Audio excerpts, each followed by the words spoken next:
E aí pessoal, tudo bem? Aqui é o Rony, professor de Física. Neste vídeo, vamos resolver um exercício relacionado ao estudo da mecânica dos fluidos. Observe o quadro enquanto eu faço a leitura do enunciado. Considere a barragem cilíndrica com diâmetro de 3 metros e comprimento de 6 metros. Observe que o comprimento W de 6 metros está furando perpendicularmente o plano do quadro. Se o fluido do lado esquerdo tem densidade relativa 1,6 e o fluido do lado direito tem densidade relativa 0,8, determine o módulo e o sentido da força resultante que atua na barragem cilíndrica. Para resolver o exercício, eu vou começar calculando a intensidade da força resultante na barragem cilíndrica na direção horizontal. Perceba que o fluido do lado esquerdo empurra ela para a direita, já o fluido do lado direito empurra ela para a esquerda. Portanto, eu vou calcular a intensidade de cada uma das forças e realizar uma subtração para obter a intensidade da força resultante na direção horizontal. Começando então com o fluido do lado esquerdo. Como a superfície é curva, eu vou utilizar o método da projeção da área conforme vimos em vídeos anteriores. Sendo assim, para calcular a intensidade da força aplicada na barragem na direção horizontal, eu vou projetar essa linha circular em um plano. Esse plano coincide justamente com o diâmetro da barragem cilíndrica. Portanto, nós temos essa medida além da largura W que fura perpendicularmente o plano do quadro. Portanto, para calcular a força na horizontal devido ao fluido do lado esquerdo, eu vou calcular a integral de PdA. Muito bem? Como a pressão ambiente atua em ambos os lados da superfície cilíndrica, o seu efeito é anulado. Logo, nós vamos obter a integral, a pressão P vai ser a massa específica do fluido do lado esquerdo, vezes o módulo da aceleração da gravidade G, vezes a profundidade. Essa profundidade, de forma geral, será uma coordenada y qualquer. Eu vou admitir que a origem do meu sistema de coordenadas nesse cálculo coincide com a superfície livre do líquido e o eixo y está orientado verticalmente para baixo. Portanto, nós temos ρg, y, já que y coincide com a profundidade h. Muito bem? Então, aqui nós temos o dA.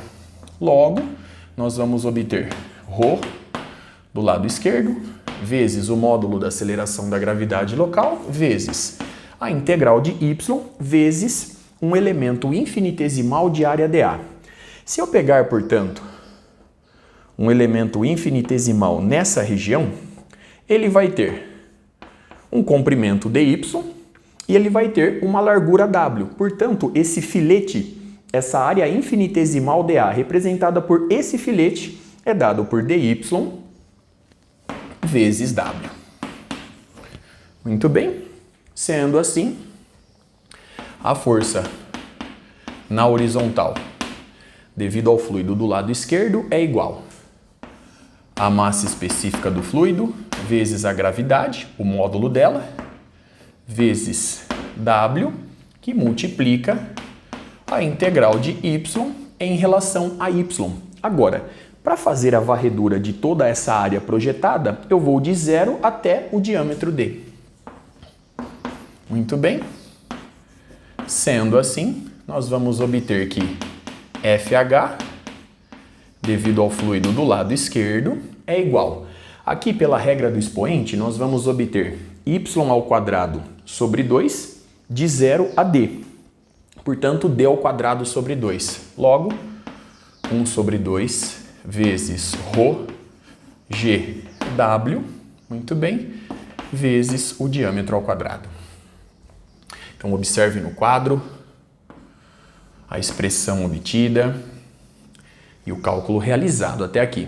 Vamos agora repetir o raciocínio para o fluido do lado direito.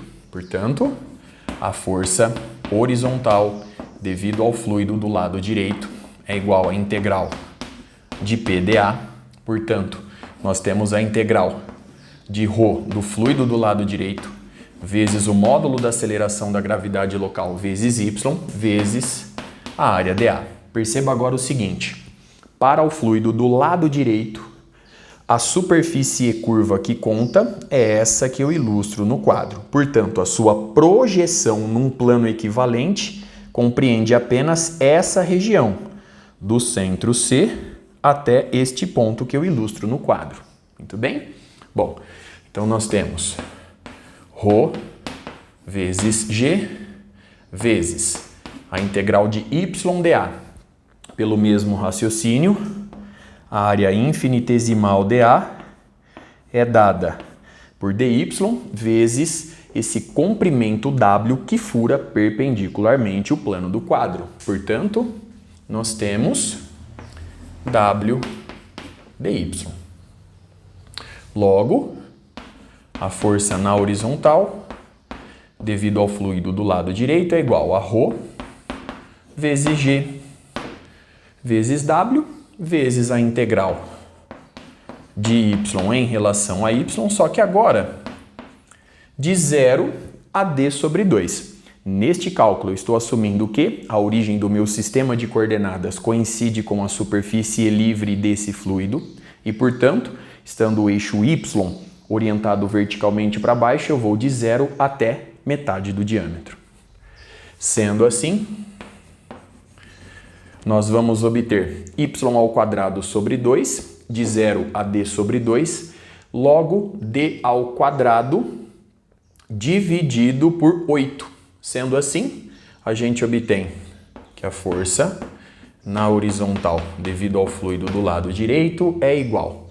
Então, nós temos, repetindo o raciocínio, y ao quadrado sobre 2, y vai de 0 a d sobre 2, portanto, d ao quadrado sobre 4, d ao quadrado sobre 8. Então, 1/8 de ρ g w vezes dzão ao quadrado. Muito bem. Agora, para calcular a intensidade da força resultante na direção horizontal, basta subtrair essas intensidades. Vamos reforçar o motivo. O fluido do lado esquerdo empurra essa barragem na horizontal e para a direita. Já o fluido do lado direito empurra essa barragem na horizontal e para a esquerda. Sendo assim, a força resultante na direção horizontal fica dada por essa diferença. Então, nós temos 1 sobre 2, ρ do lado esquerdo, vezes G vezes W d quadrado, menos 1/8 que multiplica ρ do lado direito vezes G vezes W d quadrado. Muito bem? Aqui cumpre relembrar que a densidade relativa é dada pela densidade do fluido em questão sobre a massa específica da água. Portanto, eu já vou substituir essa relação aqui. Então, perceba que a massa específica do fluido do lado esquerdo é SG do lado esquerdo vezes ρ da água. Então, aqui nós temos FRH igual a 1 sobre 2, que multiplica SG do lado esquerdo vezes o ρ da água. Muito bem. Aqui nós temos a massa específica do fluido do lado direito é SG do lado direito vezes ρ da água. Muito bem. E aqui nós temos GW d quadrado. Então, observe a expressão obtida, a substituição realizada, logo, a força resultante na direção horizontal é igual. Então, vou colocar alguns termos em evidência. Perceba aqui, GWdzão quadrado e o ρ da água são termos comuns. Portanto, meio que multiplica ρ da água vezes GW d quadrado, que multiplica a densidade relativa do fluido do lado esquerdo menos a densidade relativa do fluido do lado direito sobre 4. Então, essa é a expressão que nos permite calcular a força resultante na barragem cilíndrica na direção horizontal. Agora, substituindo todos os dados ilustrados no quadro e efetuando os cálculos, você vai encontrar uma força resultante na direção horizontal dada por aproximadamente 370,8 kN, ou seja, aproximadamente 371 kN. Observe no quadro o resultado obtido, o cálculo realizado. Vamos agora efetuar o cálculo na direção vertical. Para fazer isso, eu vou arrumar um espacinho no quadro. Já já estou de volta. Dando sequência, vamos agora, portanto, calcular a intensidade da força resultante que atua na barragem cilíndrica na direção vertical. Para fazer isso, conforme vimos em vídeos anteriores, basta calcular a intensidade da força-peso do fluido localizado logo acima da superfície curva. Agora, se o fluido não existir de fato, basta imaginar a sua existência para efetuar os cálculos. Então vamos recordar essa expressão. A intensidade da força vertical é igual à intensidade da força-peso do fluido, que é igual a m vezes g. Eu vou substituir a massa m pela massa específica do fluido vezes o volume. Portanto, essa é a expressão que eu vou utilizar nos cálculos. Vamos começar agora analisando o fluido do lado esquerdo. Perceba que eu delimitei duas regiões que estão de fato em contato com a barragem cilíndrica. A região 1 aplica no cilindro uma força orientada verticalmente para cima e a região 2 aplica uma força na barragem orientada verticalmente para baixo. Vamos começar, portanto, analisando a região 1. Perceba o seguinte: a superfície acima da região 1 é uma superfície curva e não existe um fluido de fato acima dessa região. Portanto, eu vou imaginar a existência do fluido e ele ocupa a seguinte região. Essa região é delimitada pelos limites da superfície curva e pela superfície livre do fluido. Portanto, o fluido imaginário ocupa esse quadrante e a região 2. Logo, eu tenho essas três regiões no cálculo da força vertical e para cima.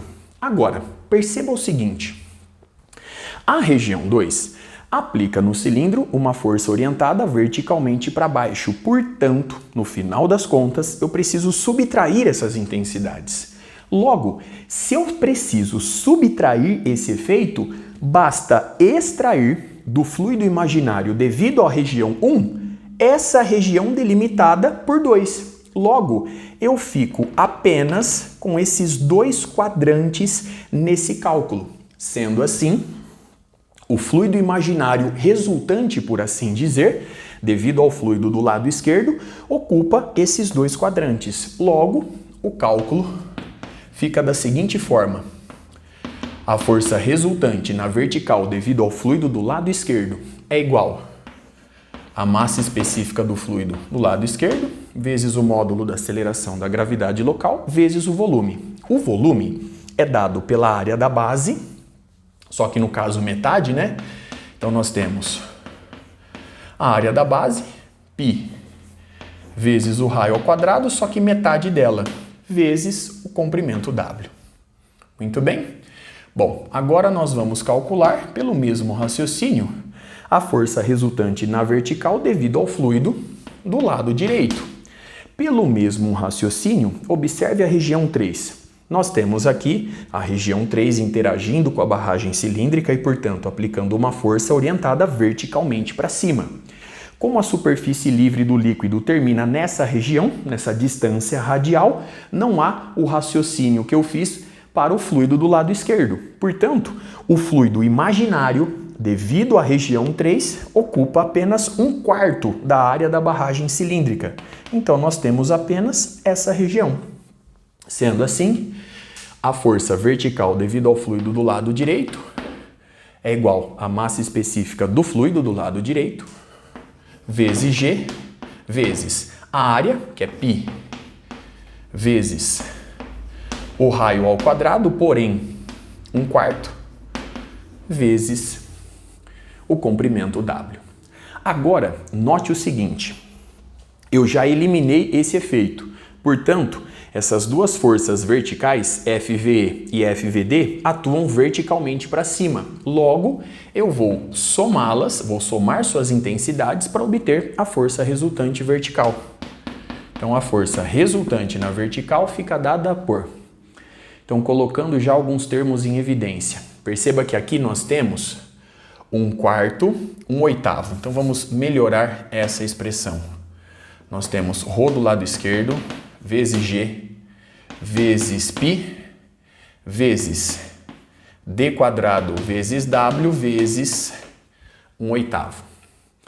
Aqui nós temos ρ do lado direito, vezes G, vezes π, vezes d², vezes 2², 4, vezes 4, 16. Então, 1/16. Logo, eu posso colocar em evidência 1/8 e também Gπ d² W. Então, Gπ d² W, que multiplica.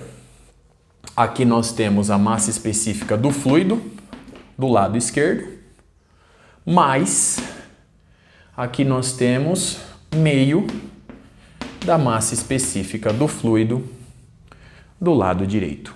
Lembrando que a massa específica do fluido é igual à densidade relativa vezes ρ da água. Portanto, eu posso fazer isso aqui, inclusive, ó, SG do lado esquerdo, aqui SG do lado direito. Como a massa específica da água está multiplicando ambos os termos, ela entra em evidência também. Então, observe no quadro a expressão obtida, o cálculo realizado. Agora, substituindo todos os dados encontrados, fornecidos pelo problema, você vai obter uma força resultante na vertical, orientada verticalmente para cima, com uma intensidade aproximadamente igual a 415,8 kN, ou seja, aproximadamente igual a 416 kN. Então, essa força resultante vertical atua para cima e a força resultante horizontal atua para a direita. Agora, vamos determinar, enfim, a intensidade da força resultante. Para fazer isso, eu vou recorrer ao teorema de Pitágoras, pois essas duas forças formam um ângulo reto entre si. Então, nós temos FR² é igual a FRH² mais FRV elevado ao quadrado. Efetuando os cálculos, você vai encontrar uma força resultante aproximadamente igual a 557 kN. Agora vamos determinar a sua orientação no plano em questão, nesse corte transversal. Então a força vertical, resultante vertical, possui essa direção e sentido. A força resultante na direção horizontal possui essa direção e sentido. Estou construindo a figura sem preocupação de escala e, portanto, a força resultante se orienta nessa direção e sentido. Então, vamos obter a medida do ângulo que a força resultante forma com a direção horizontal. Então, eu vou aplicar aqui a tangente de θ. A tangente de θ é dada pelo cateto oposto, pela medida do cateto oposto, FR vertical sobre a medida do cateto adjacente, que é o FR horizontal. Então, substituindo os valores obtidos na expressão, você obtém uma tangente de θ aproximadamente igual a 1,12. Aproximadamente, o que confere ao ângulo θ o valor 48,2 graus. Muito bem? Então observe uma última vez os resultados obtidos, os cálculos realizados. Com isso eu encerro este vídeo. Até a próxima.